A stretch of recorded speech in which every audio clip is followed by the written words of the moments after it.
Assalamu alaikum student mathematics 4024. Welcome to Maths Guru. I hope you all are fine. I am fine too. Alhamdulillah.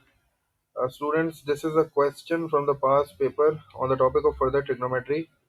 Further trigonometry का topic जो है वो grade 10 और 11 दोनों के assessment में आ रहा है इस बार। तो इंशाल्लाह ये क्वेश्चन आप लोग की प्रिपरेशन में आप लोग की हेल्प करेगा। Let's just look at the solution of this question. इसको मिलकर सॉल्व करते हैं। The question says that the diagram shows the position of three towns A, B and C. A, B and C are three towns. उनकी position जो है वो आपको इस फिगर में नजर आ रही है। B is due north of A. B जो है वो A के नॉर्थ में है और नॉर्थ की डायरेक्शन उसने आपको बना दी है। तो B जो है वो ऊपर चला गया और A ये वाला पॉइंट हो गया हमारा। B जो है वो A के बिल्कुल नॉर्थ पे है, तो ये नॉर्थ की डायरेक्शन है, तो B यहाँ जो है वो मौजूद है। And the bearing of C from A is 220 degrees. C from A का मतलब है you have to draw the north at A. आपने ए पे नॉर्थ बनाया, यहाँ से आप क्लॉकवाइज घूमोगे, क्लॉकवाइज घूम के जाओगे और लाइन सी ए तक आप रुक जाओगे। तो ये जो बेयरिंग है, this is given as 220 degrees. Further information is A B is given as 25 kilometres and A C is given as 38 kilometres. ये दोनों डिस्टेंस जो है किलोमीटर्स में हमें गिवन है, जो कि फिगर में लिखे हुए हैं। फर्स्ट पार्ट में हमसे कह रहा है find the bearing of A from C. Again A from C, आपको पता है बेरिंग में the first important thing is to mark the north. हमें नॉर्थ बनाना पड़ता है और नॉर्थ के लिए हमें ये देखना पड़ता है कि फ्रॉम के बाद कौन सा अल्फाबेट है। तो फ्रॉम के बाद अल्फाबेट है सी, तो इसका मतलब है कि I will draw my north at point C. मैंने सी पे जो है वो नॉर्थ बना दिया है। नॉर्थ इज वर्टिकली अपवर्ड, तो मैंने ये नॉर्थ बनाया और फिर मुझे यहाँ से जो है वो क्लॉकवाइज मूव करना है अब। और कहाँ तक मूव करना है, जहाँ तक मुझे लाइन ए सी नहीं मिल जाती, वो लाइन नहीं मिल जाती जो ए और सी को ज्वाइन कर रही है, तो वो ये वाली लाइन है। तो इसका मतलब है I have to move from here till here in clockwise direction. ये एंगल मुझे चाहिए, ये एंगल मुझे फाइंड आउट करना है। This is the bearing of A from C. तो उसके लिए जो है मैं क्या कॉन्सेप्ट यूज कर रहा हूँ, मैंने आपको बताया था कि बेयरिंग में जो सबसे इंपॉर्टेंट कॉन्सेप्ट है वो यही वाला होता है कि you have to find to north. और आपको ये देखना होता है कि अगर दो नॉर्थ आपको मिल जाएं और जो लाइन दो नॉर्थ को ज्वाइन कर रही होती है, इनके जो इनसाइड एंगल्स होते हैं ये सप्लीमेंट्री एंगल्स होते हैं। तो यहाँ भी आपको ये फिगर नजर आ रही होगी। अगर मैं यहाँ ये नॉर्थ ड्रॉ कर दूँ इस तरह, तो ये आपका एक नॉर्थ हो गया, this is your second north. और ये वाली जो लाइन है ये दोनों नॉर्थ को ज्वाइन कर रही है, ठीक है। तो हम इस वाली लाइन की बात कर रहे हैं और I can find out this angle. ये एंगल मैं फाइंड आउट कर सकता हूँ, क्यों? क्योंकि दिस एंगल इज 220। तो 360 माइनस 220 विल गिव मी 140। तो ये एंगल मेरे पास 140 आ गया है। तो इसका मतलब है कि एक सप्लीमेंट्री पार्ट जो है वो 140 आ गया है। तो I can write 140 over here. ये 140 आ गया, तो दूसरा वाला निकालने के लिए मैं क्या करूंगा, I will just subtract 140 from 180, क्योंकि supplementary angles are those angles which when add up they form a sum of 180। तो 180 को 140 में से सब्ट्रैक्ट कर दिया, तो मुझे जो है वो अपना दूसरा वाला एंगल मिल गया 40। सिंस इट इज़ बेरिंग, अगर ये बेरिंग है तो मुझे बेरिंग को फिर 3 डिजिट्स में लिखना पड़ता है। तो अगर ये वाला एंगल 140 है तो डेफिनेटली ये ब्लैक वाला जो मैंने मार्क किया है ये 40 डिग्रीज होगा। और चूंकि ये बेरिंग है तो बेरिंग को हम हमेशा 3 डिजिट्स में लिखते हैं। तो फर्स्ट आंसर जो है that is coming out as 040। ये मेरी फर्स्ट बेयरिंग आ गई। तो मैंने सिर्फ यही देखना होता है कि ये मेरा एक नॉर्थ है, मैं इस नॉर्थ को कंप्लीट बना देता हूँ ताकि कंफ्यूजन जो है वो क्लियर हो जाए। क्योंकि कुछ स्टूडेंट्स जो है वो कंफ्यूज हो रहे थे कि सर ये वाली भी तो लाइन है जो दोनों नॉर्थ को ज्वाइन कर रही है।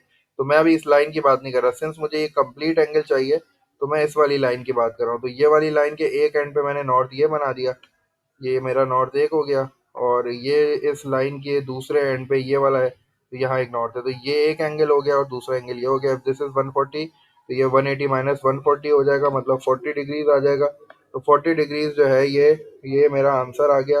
तो 040 is the bearing of first part. ये 040 जो है ये फर्स्ट पार्ट का आंसर आ गया। सेकेंड पार्ट में मुझे फाइंड आउट करना है, show that B C is equal to 59.4 kilometre correct to three significant figures.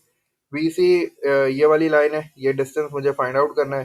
Find out नहीं करना है, मुझे सिर्फ शो करना है, क्योंकि the distance is already given, that is 59.4 kilometres.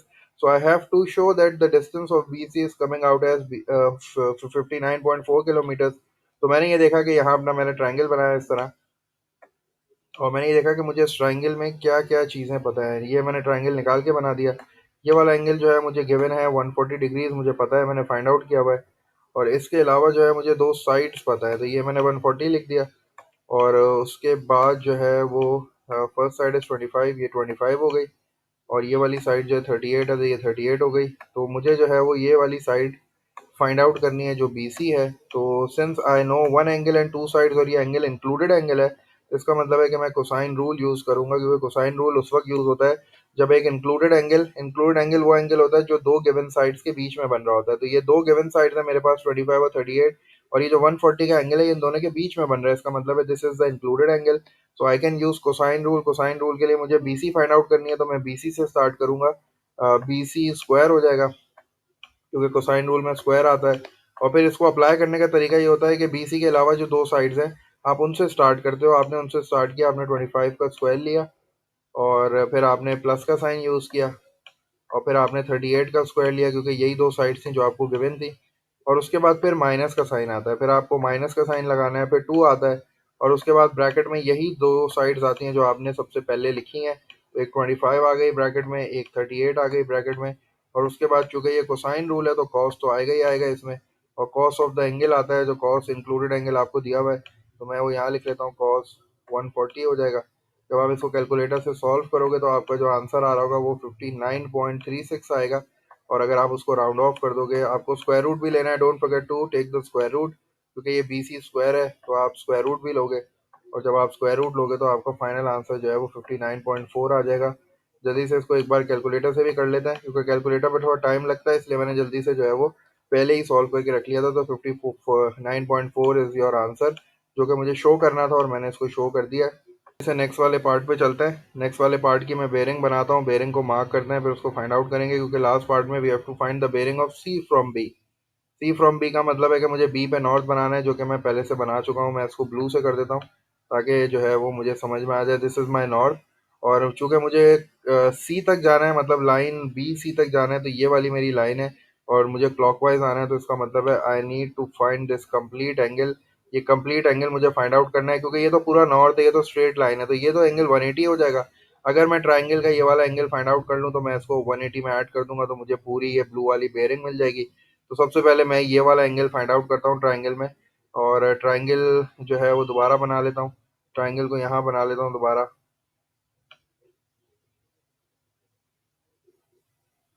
और ये वाला एंगल जो है मुझे 140 दिया हुआ है, और इसके अलावा दोनों एंगल्स जो हैं वो मुझे नहीं पता।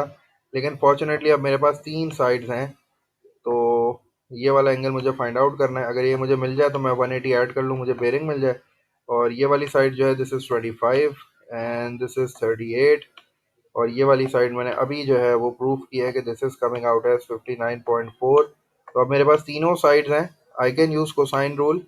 लेकिन सिंस मैं कोसाइन रूल यूज़ कर चुका हूँ एक बार, तो अब मैं साइन रूल यूज़ करता हूँ ताकि साइन रूल का भी थोड़ा सा रिविजन हो जाए। तो साइन रूल में I have to find this angle, इसको लेबल कर देते हैं, ये B हो जाएगा, and this will be A, and this will be C, ये C हो जाएगा। अब मुझे ये वाला एंगल चाहिए, तो साइन रूल में since I have to find angle, तो पहले साइन ऑफ एंगल ऊपर आ जाएगा, तो मैंने साइन B कर दिया, क्योंकि मुझे एंगल B फाइंड आउट करना है। ये साइन B हो गया। और फिर इसके सामने वाली जो साइड होती है वो डिनोमिनेटर में आ जाती है, तो B के सामने वाली साइड 38 है, तो 38 will come in the denominator, ये डिनोमिनेटर में आ गई। उसके बाद इक्वल्स टू आता है, इक्वल्स टू के बाद अब मुझे देखना होता है कि भाई कौन सा एंगल और उसके सामने वाली साइड गिवन है। तो ये 140 गिवन है और इसके सामने वाली साइड भी गिवन है, तो I will use this pair, मैं ये वाला पेयर यूज कर लूंगा। तो ये मेरे पास हो जाएगा साइन 140, और डिवाइडेड बाय इसके सामने वाली साइड कितनी है, इसकी सामने वाली साइड है 59.4, तो मैं डिनोमिनेटर में 59.4 लिख दूंगा। और since I have to find angle B, अब मुझे एंगल B चाहिए, तो मैं जो है वो साइन B को यहीं रहने देता हूँ, और ये 38 को शिफ्ट कर देता हूँ। 38 यहाँ डिवाइड हो रहा है, और दूसरी साइड पे जाके ये जो है वो मल्टीप्लाई हो जाएगा, तो this will look like this. 38 इधर चला गया, तो 38 को पहले मुझे साइन 140 से मल्टीप्लाई करना पड़ेगा, और उसके बाद जो भी आंसर आएगा उसको 59.4 से डिवाइड करना पड़ेगा, तो साइन B की वैल्यू आ जाएगी। Since I have to find B, तो मुझे साइन को फिर दूसरी साइड पे भेज के इन्वर्स करना पड़ेगा, और फिर मुझे B की वैल्यू निकालनी पड़ेगी। तो जल्दी से अपने कैलकुलेटर्स निकालो और मुझे वैल्यू बताओ कि B की वैल्यू क्या आ रही है। मैं सॉल्व कर चुका हूँ पहले, तो मुझे जो है वो एंगल B की जो वैल्यू मिल रही है दैट इज़ 24.3। मैं उसको यहाँ लिख देता हूँ। एंगल B की जो मेरे पास अभी वैल्यू आई है आफ्टर सॉल्विंग ऑल दिस, ये आई है 24.3। तो आप भी वेरीफाई करके मुझे बताओ कि यही वैल्यू आ रही है। जब ये वैल्यू आ जाएगी तो इसका मतलब है मुझे इसको सिर्फ 180 में ऐड करना है, तो 180 प्लस 24.3। तो मेरा जो फाइनल आंसर आ जाएगा पार्ट सी का, जो मुझे बेरिंग निकालनी है, that is coming out as 204.3। 204.3 is the bearing of C from B. जल्दी से वेरीफाई कर लो, चेक कर लो कि यही आंसर आ रहे हैं। और इस क्वेश्चन को जो है वो मैंने साइन रूल भी इसमें सिखा दिया, थोड़ा सा साइन रूल का भी रिवीजन हो गया।